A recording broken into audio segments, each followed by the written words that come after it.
Okay, so panel discussions. Yes. Because I always thought that. What is your approach of handling multiple people on a panel? Because you have a very limited amount of time. Yes. But you want to give everybody kind of breath and title together. So how do Right. you approach balancing when you have multiple panels?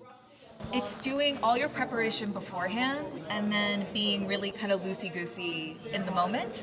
And then I also like to give structure to the panels. Like sometimes, when I'm working with Impact and they give me questions for everyone, I'll just be like, hey, everyone, we're going to start at the end of the table and come back here. Or we're going to start with the person next to me and go down. And in this panel, everyone had so many brilliant insights to get that we were running kind of tight on time. So one thing I did on our, like when we were asking what advice would you give to filmmakers in the audience, I was like, do it in one sentence. Did everyone do it in one sentence? Not really. Some people, the composers were great, and then it just kind of went from there. But it was, at least what I try to do, especially when there's a time limit and you want everyone to have their moment to shine, is try to give some loose structure. So, because also as the moderator and of this type of panel, it's not just you and I talking, right, which we could do all day. Yeah. Trying to give some structure and some framework, because you're the leader here, and you're the host in a way. So just knowing that, hey, this is what I need from you, and then give it to me so I can get it from the other people, and no one feels slighted. Now, if you have a solo guest for a long period of Yes. time, that's a much different approach because you have to Yes. actually have them carry it.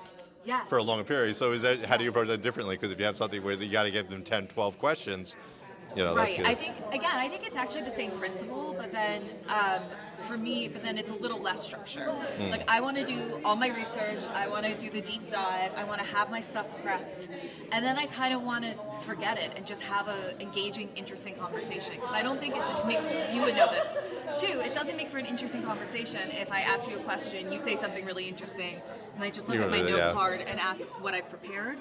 So when you just have one guest in a longer period of time, for me it's all about just playing, having an interesting, engaging conversation and really listening to what the person's saying. Yeah, I find not all moderators do that. Yeah. They don't respond to especially if they say something awkward and you go back to it. You just. Yeah, well, I think that was what we were doing. I'm sorry, my other panelists are yonder, and I think that's something I really try to do with moderating, instead of just being answer, next question, is kind of give. And I'm so lucky, I've worked with Impact for a while now that I know some of the fellow clients.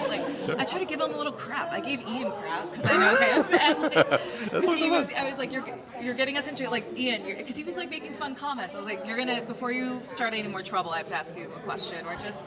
I also think it's really nice for the panelists too, because then they feel validated. Because sometimes the audience is just kind of zoned in, or we have an 11 a.m. Saturday morning panel, so everyone's the caffeine's still kicking in.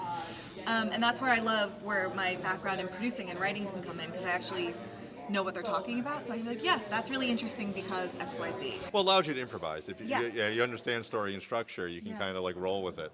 All right, now you also do red carpets and press. I do. Yeah.